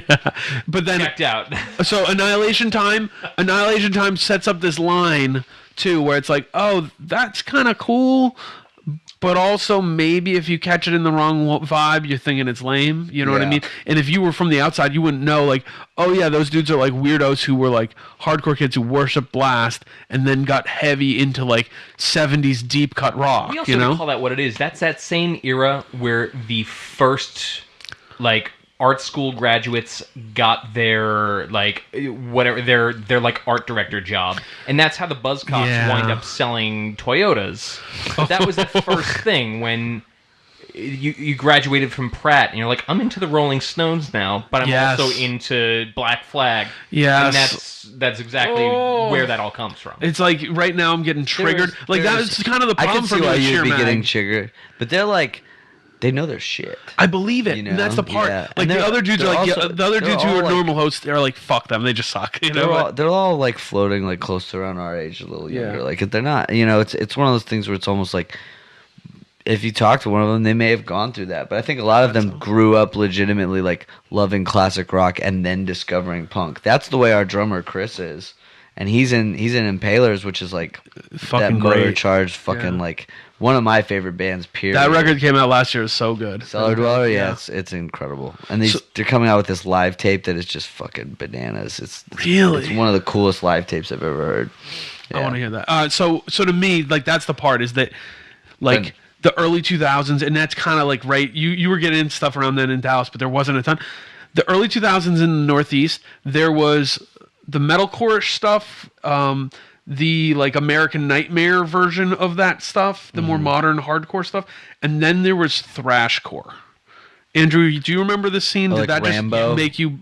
Yes. Yeah, Yep, yeah. And- 100%. I and remember tear it that up. too. I caught And, like- caught the tail end of that. So that was the thing. Like Bones Brigade. Tear It Up was like, oh, that's cool, but you could be in a world where you're like, nah, I don't like that. Then there, and so it's like this. Tear It Up's here. Tragedy, crust stuff is over here. Yeah. Rambo is over here. A band like this band Melee from Boston was like, oh, are you a thrashy, like really crazy fast hardcore band who plays basements and are into that? Cool. You have a 20-song LP. Okay, cool. Do you have songs that talk about bandanas and ripped, flannel shirts? Oh no, you might be in the shit box. Yeah. So like the evolution of that was then everyone getting into like proto punk and like Rolling Stones and rock stuff, and like some of it was awesome, and like like Annihilation Time took it to such a deep level. They're like talking about Sir Lord Baltimore, while the posers are like just like, man, I love fucking High Voltage, Yeah. and like nothing wrong with High Voltage. That's a cool record, but it's all right. So I'm gonna give Sheer Mag another try. I feel should. you. I get exactly why that triggers you, because that was my ticket out of music. It was just like, oh wow, a lot of disingenuous motherfuckers floating from camp to camp here. Yes. What am I supposed to do with my time? Like I don't want to wear a costume, so what do I do here? And Yeah. Yep. Yes, and that was a big thing to me, was that I saw that, I was like, oh my god, like no, I'm not like some transient trying to find my next cool outfit. Ugh. All right, so Andrew, I'm betting Andrew's not familiar with Fury or Red Death either. Totally over my Okay, sell him on both of those bands, All right, and we'll let's do see if either can hit. That band that you were supposed to tour with, you like them a lot? I do not. Probably no. not. No. Okay, then you might not like Fury. Fury kind of reminds me of like, sort of like later Turning Point mixed with like Orange County hardcore. Revelation Records style. Yeah, like a lot of Rev style stuff. Their newer stuff is a bit more like, quicksand kind of grooves. The singer says his ultimate goal with the band is to be able to tour Dinosaur Jr. So I respect the goal. They have this one song that's got almost like a Planet Mental style riff with like these more like kind of like lethargic vocals. This song called Vacation that I really like that they play. And then there's Is that a new song? that's got like an almost like negative approach style fast part. It is a new song. Okay. Yeah, they almost have a new LP done.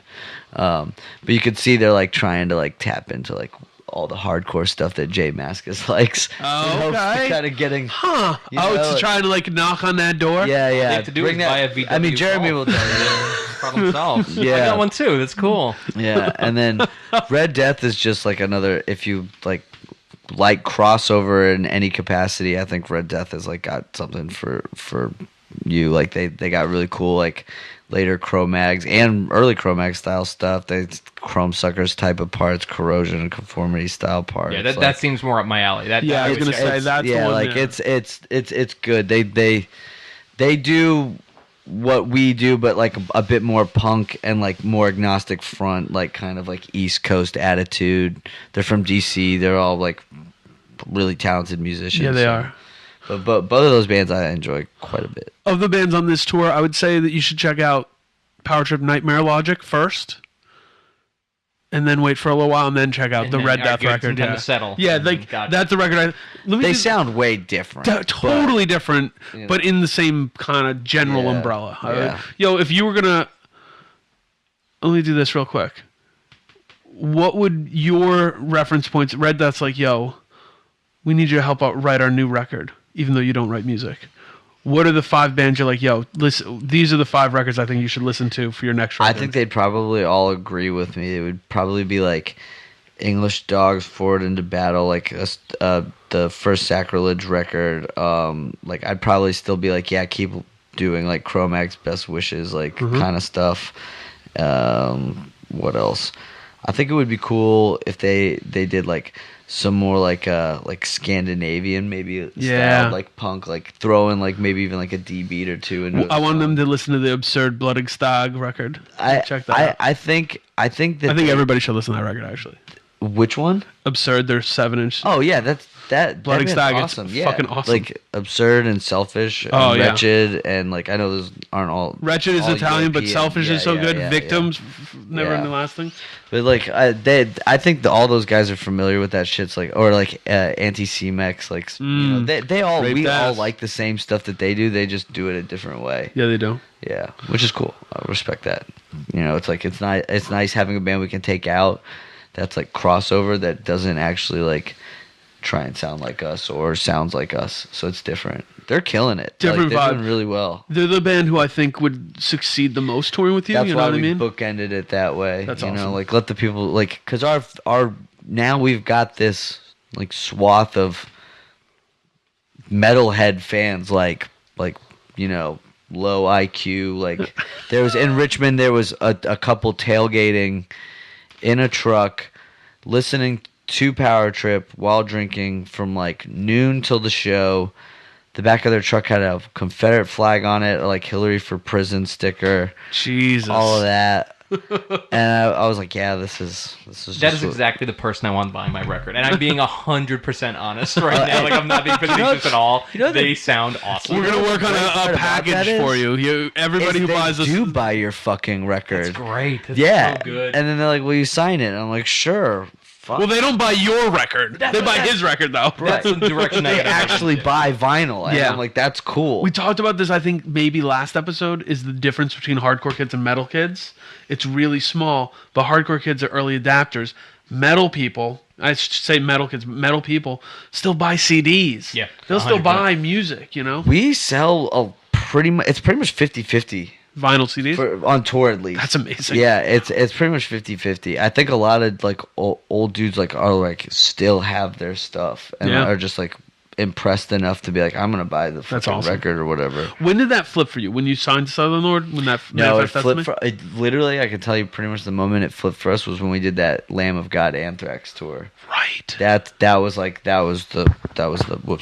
the breakthrough moment right there. What was that like? What was that tour like for? It was cool. It was we were with Death Heaven, who we were like acquainted with, Mm-hmm. and so that was cool. Just getting to like having like a younger group of people to like hang out with and not have to worry about, Just hanging with old dudes. well, or not even hanging with them, because like Anthrax didn't really hang out at all. The Lamb of God guys were all really cool though. Yeah. It was a laid back, like it was this big ass tour, and their like sound guy ended up having to do sound for us, and he would he would be like, okay, snare good, tom good, kick good, cymbal good. Like we did sound checks in like under 5 minutes. Hell yeah.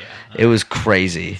And we ended up actually sounding pretty good every night, so I can't really get that mad at the guy. Yeah. There's budding sound people out there, just dial it in. You will fix it when it's playing. A snare doesn't make a fucking difference if nothing else is playing. He has a point. Let's not. Yeah. let's not fucking Yeah. split hairs. over Especially to the type of people who like to go to Lamb of God shows. So, Yeah. but like overall, it was fun. The only thing that sucked was the bandwagon. That thing. All right, so we talked a little bit about this. Do you know what a bandwagon is? I feel like in this context, no. Okay, a bandwagon. Explain a bandwagon, Riley. Bandwagon is like this option that you've got between a van and a like actual bus, like maybe splitting a bus with a van. It's a like camper wagon built on the back of a truck bed, and it sleeps 8. So it's got a row of 3 bunks on each side, a shower way in the back, a toilet, and then there's 2 other bunks closer to the front where there's also a lounge with a small kitchen, with a microwave, cabinets, a refrigerator with a freezer. There's a TV with satellite, some other things. Sounds great, right? But it sounds like the quarters for people who make iPhones. I don't know. That doesn't sound like great.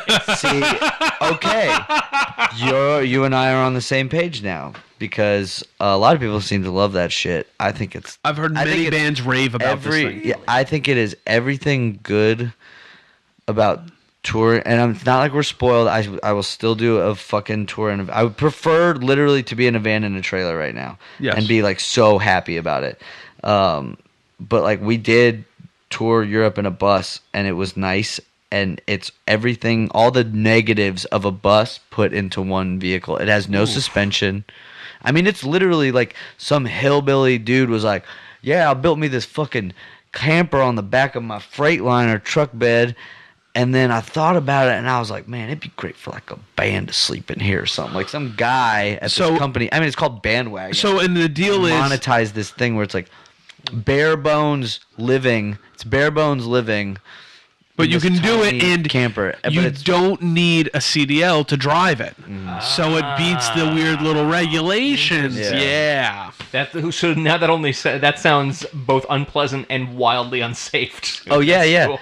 Dude, I'm telling you. Me and Mike from the guitar player for Darkest Hour, he was like, I'm gonna do a class action lawsuit. Like he was like, everybody in our band hurts our back. Our like, I don't sleep on it. It catches germs everywhere. I mean, like, we all have sinus infections. It sounds like they're going to be so mad if they hear this episode, but, like, these things are not what I'm about. Some people love them. Some bands really do. Like, my friend Jordan drove one and, like, drove, like, Minus the Baron brand new and stuff, and those guys said that they love that shit. Like, they would prefer it to a bus or whatever. Yeah. But those guys also probably get, like, day rooms or something like that. Yeah, and so showers in their because the shower in the Bandwagon is it'll do, but that's about as it'll. But do. So I mean, the benefit is that it's supposed to be cheaper than because you're guaranteed like a something that resembles a bed, and you can park it anywhere, and it has a generator. But on that Lamb of God Anthrax tour, we did one, and our generator went out while we drove from Norfolk, Virginia to New York City during the worst blizzard that had happened in like 100 years. You remember that fucking thing? Yeah. Remember so that. Our generator went out, and we had Matt Izzy from the band Home Record driving the Bandwagon, which is also disconnected from the camper. So we were sitting in pitch black in the back of this Bandwagon with our phones dying while ice formed on the inside of the cabin, and we huddled together for warmth.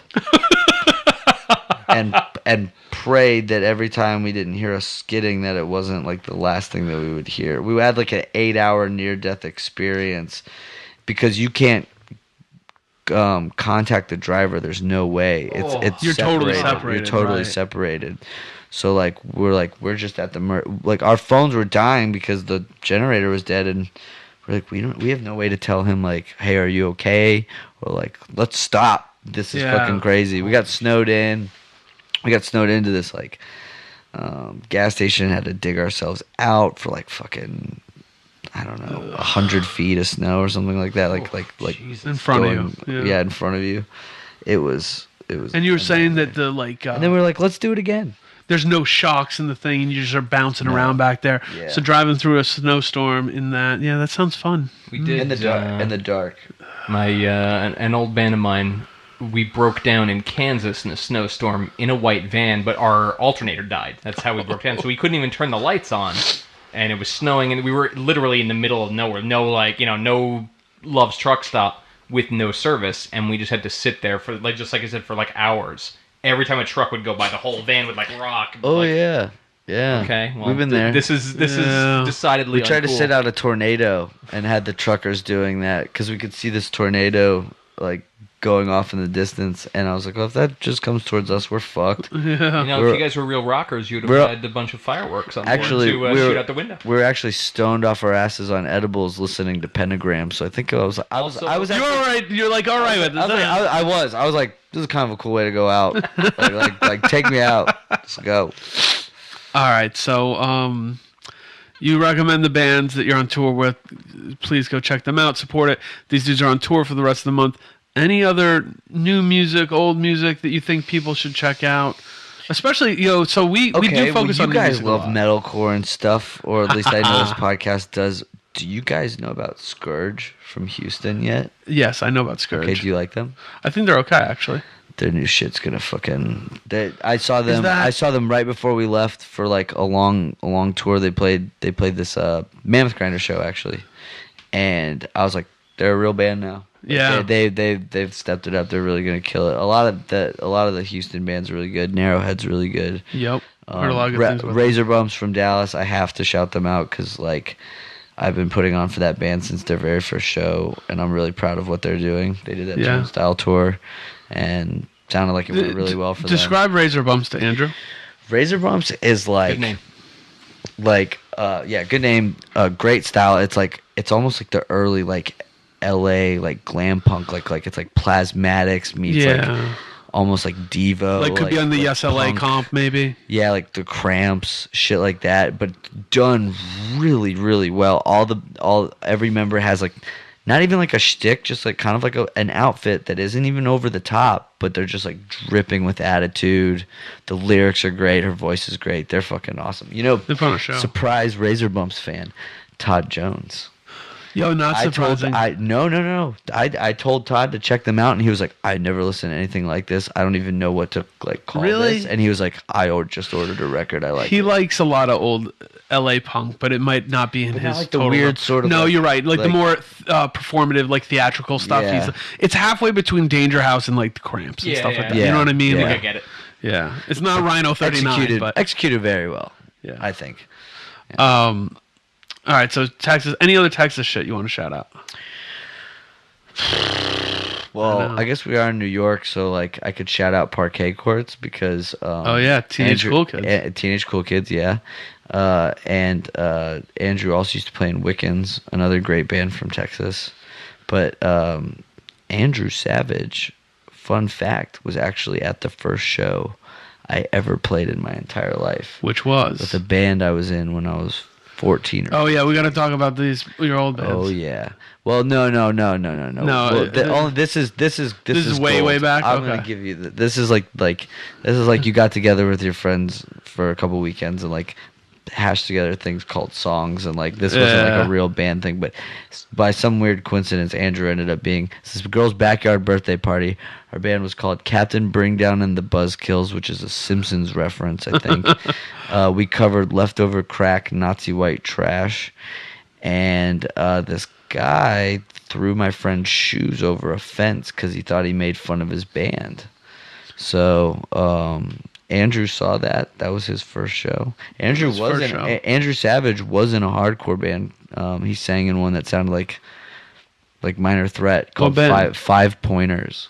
Okay. I think they actually opened for Mental. Yo, do you know of some band from Austin called Bel Air? Mm-mm. Okay, they were like some indie punk kind of thing. I have a single of theirs that's really good from like mid 2000s.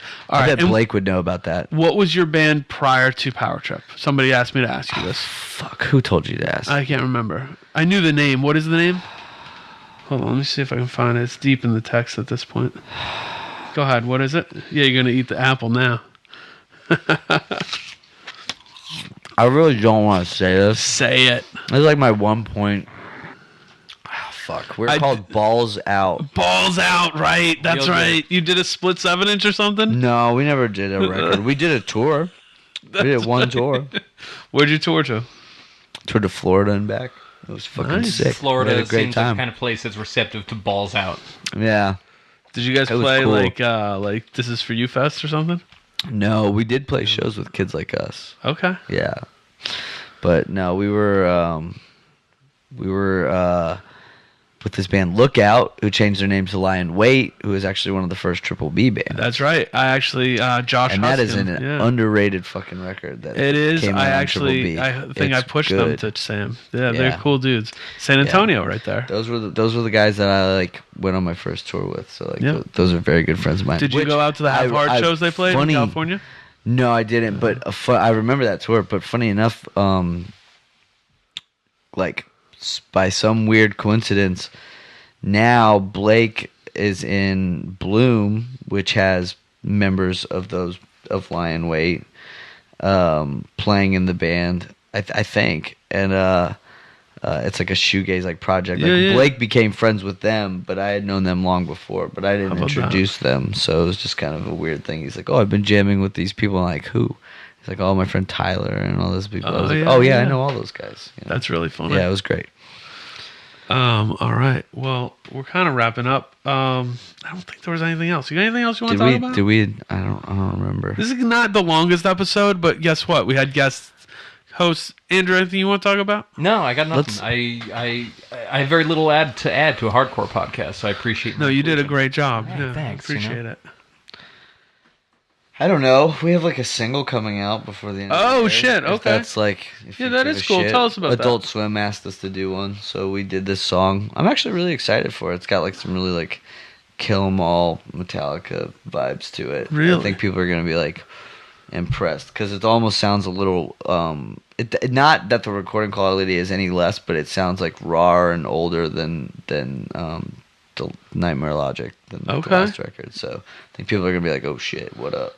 Okay, so new single. You got a new collection coming out. Yeah, with that, we got our friend Brent is putting together a collection of all our like material, everything that wasn't on the 2 LPs. And then putting that out as a collection.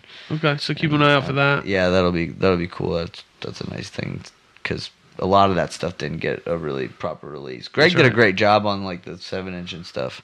But that was a long time ago. We hopefully the plan is to do the single with Locking Out, if I can say so. Damn. Oh, and you know we forgot. We almost forgot this. We were talking about festivals. We actually were given a little exclusive announcement. You and I just both. It's in New Jersey, so it's a good combination. Y'all ready for this? Why don't you rip it up? Okay. Well, here we go. Saturday, September 8th. We've got the Back to School Jam in Jersey City, New Jersey, at the White Eagle Hall, which I hear is actually a new venue and is apparently really cool. Brand new. We are headlining Power Trip, and with direct support from Buried Alive and Indecision, and more. And a lot more will be announced. The first announcement is Thursday, May 24th, and the second announcement will be Friday, July 27th. No barricade, re-entry, plenty of parking. There's going to be food. fully catered. Maybe you guys can all bring some school supplies and Yeah, I think they something said like yeah, that. we're doing Is there a charity thing going down? For no, this? I don't know. No, Greg doesn't do charity. But like you should do like Just yeah. kidding, Greg. If you come and bring a guest, you get 50. No, we're just making all that shit up. But Power Trip is headlining special Balls Out set after show Oh, God. coming. Buried Alive, Indecision. I saw the rest of the lineup. Looks pretty solid. We haven't headlined Jersey in a long time, so that'll be cool. When's I'm the last excited. time? When the last time you played Jersey? Do you remember? The last time we played Jersey was actually with Red Death and Foreseen. And, Shit, right. And the Dave Murphy of Town Deli catered Shout the out. gig, and it was fucking Summit. sick. Yeah, he was so excited about that. Dude, I saw him like the week before in that. Philly. Did you? He was doing great. Excellent. Yeah, it was awesome. Dave Murphy, big Dave Murphy, shout the out. man. My favorite dude. I was listening to Vision, thinking of you today. Hope all is well. So yeah, that show is coming up. We'll probably have Tom talk a little bit because Indecision's playing. That's a big deal. Kind of a cool thing. I know the rest of the lineup. I've never I think seen it's cool. Tom perform, so I'm Do you like excited. Indecision? I did. Okay. I did like Indecision. They did really well in Texas. Yeah, they did. Really big, actually, Yeah. which is But I funny. never got to see him. So Yeah, young man. So, all right. So, other than that, thank you, Riley, for joining us today. thank you, Bob, for having me. We'll have you back sometime. We'll just get down. Yeah, with that group. I want to get grilled by Patrick and Tom. I know they're like the hard asses, right? Right. I'm too easy. I should have brought up some beef or something. Yeah. Yeah, this has been a beef-free episode. Yeah, I don't know. I mean, whatever to that. Andrew is in a band called Self Defense Family. They have a new record coming out called "Have You Considered Punk Music?" You want to tell us anything about the record? I don't know. I don't know what I'm allowed to talk about. It's You can talk about anything on this I ask podcast. about I know I'm a free man beyond the wall. You know, I can talk about whatever the fuck I feel like, but I don't know what's gonna fuck up there. Like He got a texting or question. whatnot. What do you Yeah. got? What's the title in reference to or meaning? All right. Well, it's actually kind of a 3-part thing, which is weird. I have no idea. I have no Okay, clue all right. whatsoever. All right. I'm making this all up. Yeah, no, I'm It's a not totally threefold. sure.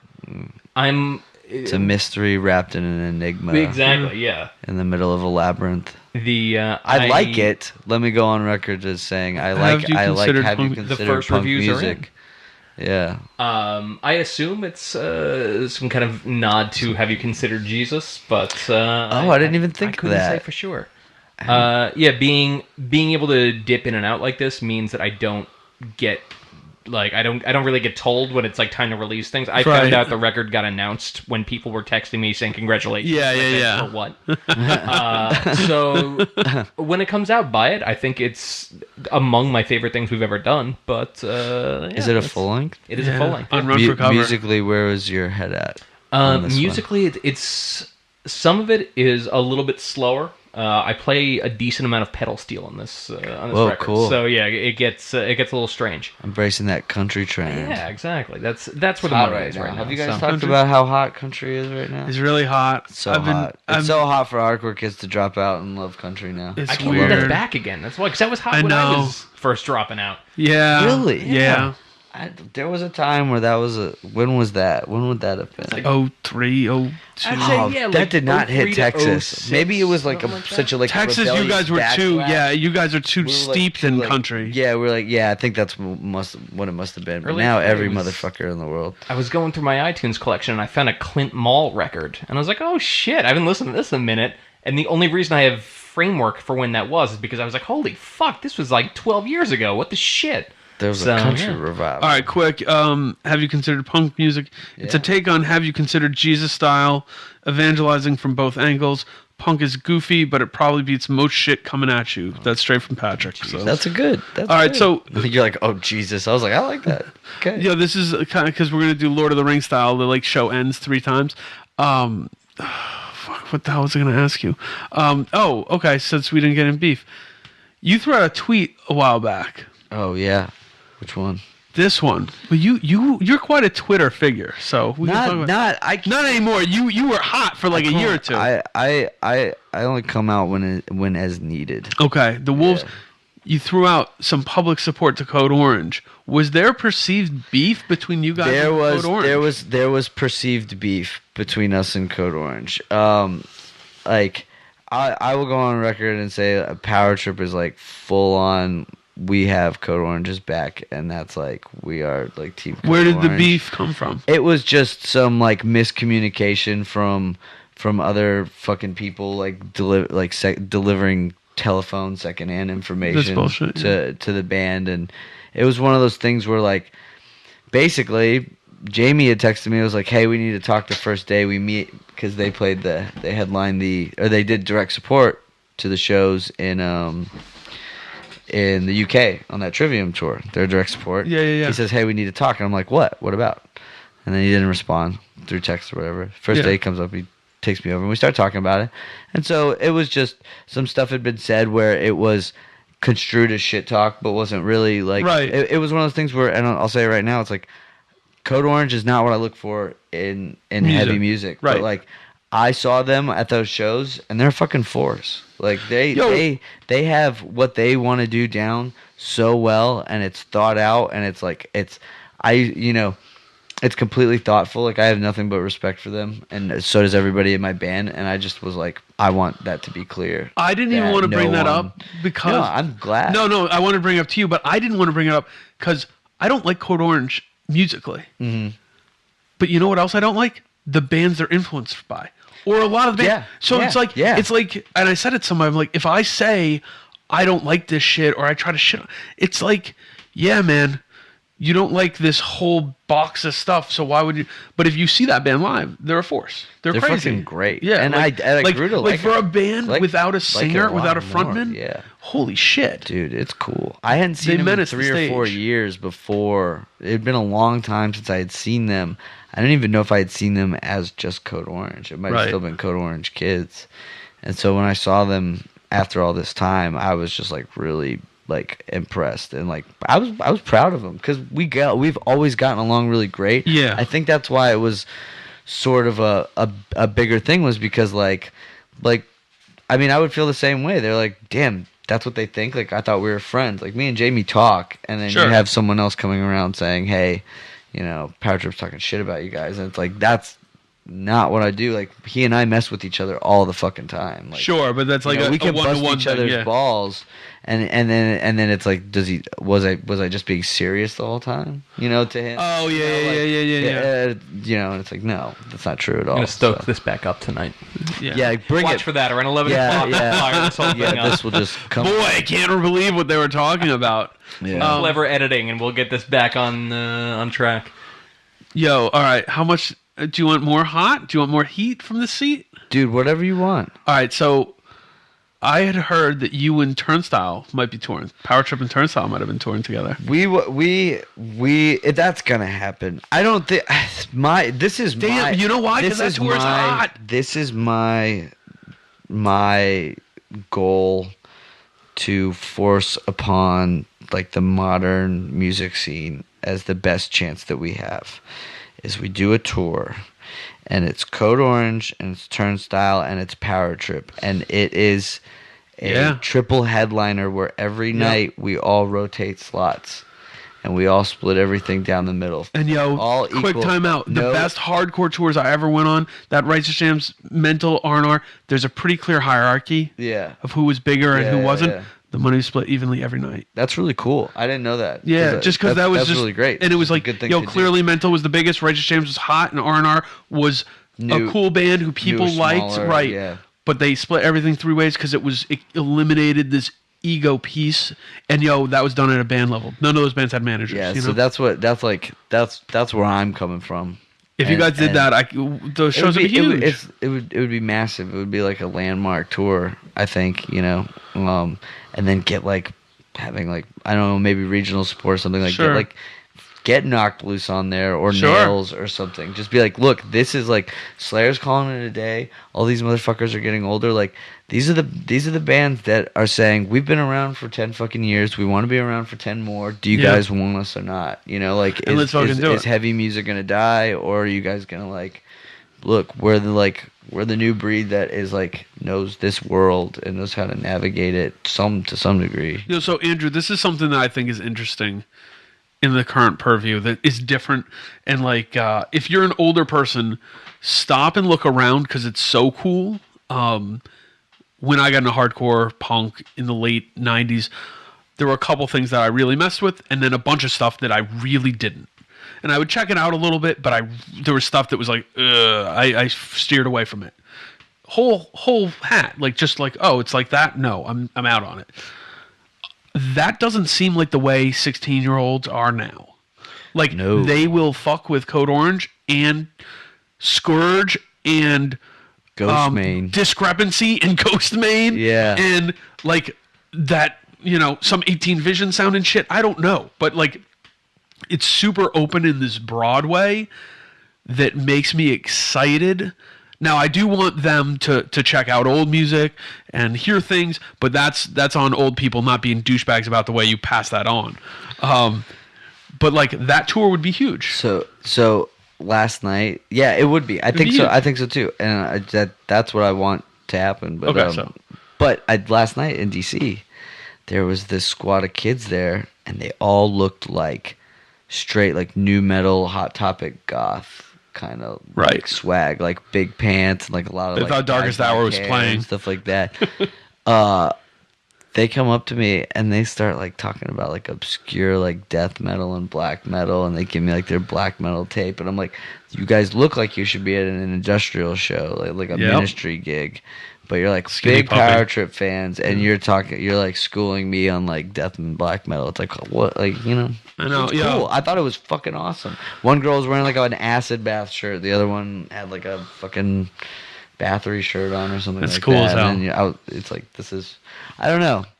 So what we're saying is that we're submitting Self-Defense Family for some opening dates on the Monsters of Rock. All I want to do is open for Ministry. Is that so fucking? Why would they be so happy? Dude, people compared our new record to Ministry a lot, and I was like, I guarantee our guitar players never listened to Ministry. Yo, I think your new record weird. Is more hardcore than anything you've done in a long time. I said the same thing. It's so hardcore, because we made man. it catchy. Yeah, it's hardcore. Really, like, catchy. It's faster. The drumming is way more like hardcore than metal, which simple. is funny. Yeah, we keep it really simple. All right, so then we really are gonna wrap up here. This is the part where like fucking what's his face? Yeah, is reading the book. Real question. Have you considered punk music? Have you considered? My answer is yes. You gave Red Death some ideas what they should listen to for their next record. What are the records? Listened to. Yeah. What are the things you would say the next Power Trip LP should be on? Oh, I know. Putting you in a spot to the dudes who actually write your music. Bolt thrower with a single kick pedal somehow. Bolt thrower without double bass. I know that sounds pretty specific. Yeah, right. Wow. Like, okay. I don't know. Okay. Because they had so much groove and so many riffs. Like I don't think groove with you guys, but you guys can get some groove parts. We have some groove stuff. Okay. Got some groove, dude. But yeah, I think something like that. No, I don't know. I don't know. All right, that's your homework assignment. When you come back on, we want to talk about that. What our next record should sound like. Yeah. Because I would love to be told what our next record should you're sound gonna like. tell us. Oh, I don't. Okay, well, that's all up right. to me because I really don't. I gotta think about it. I don't get to say much in like the riff process. Yeah. What do you think about for lyric stuff? All that shit is just I end up writing like a one-liner that I think is cool or stealing it from like a book or something, and then it like spreads into like a song or something based on like a current event, or I just kind of let my mind wander a lot based on like simple phrases or something I'm reading or watching. So it's all over the place, but then I just broaden it out. Love it. I have no technique as a songwriter whatsoever. I just work stuff in and then try and make sure every word like means something. Okay. No like breath wasted essentially.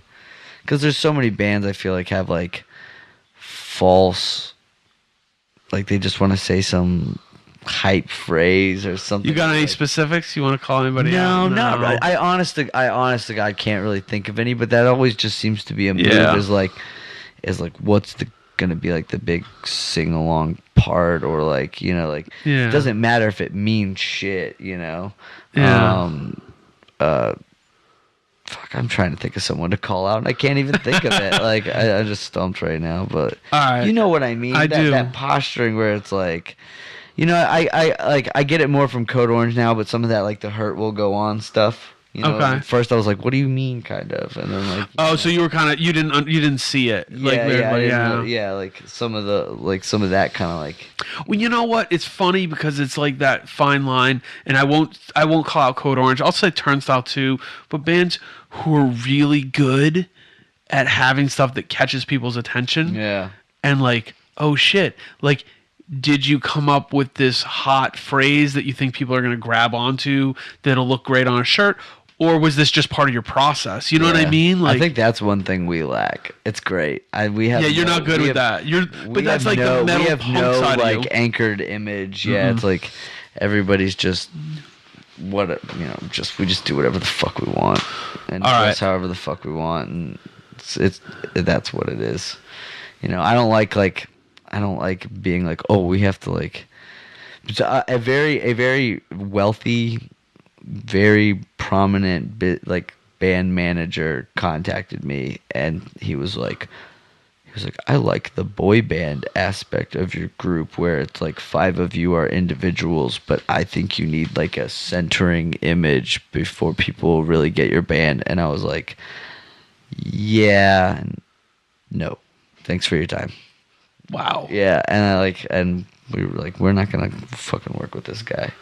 And he is, I can't say who it is, but it is someone who has broken a lot of very big like legacy metal bands. Power Trip, a boy band. Is Power Trip a boy band? I'm gonna leave that question to your listeners and let them fucking roast me over it. All right, we're gonna send that out, and you'll get that. You can catch him on his Twitter. Band, sure. Yeah. All right, yo, this has been Axe to Grind. Thank you to our sponsor, Triple B. We Thanks, have Sam. we have a Patreon. Please consider supporting it if you choose to. If you don't, no big deal. We love you anyways. But if you choose to, major thank you. Thanks again to Riley. Thanks again to Andrew. See you next time.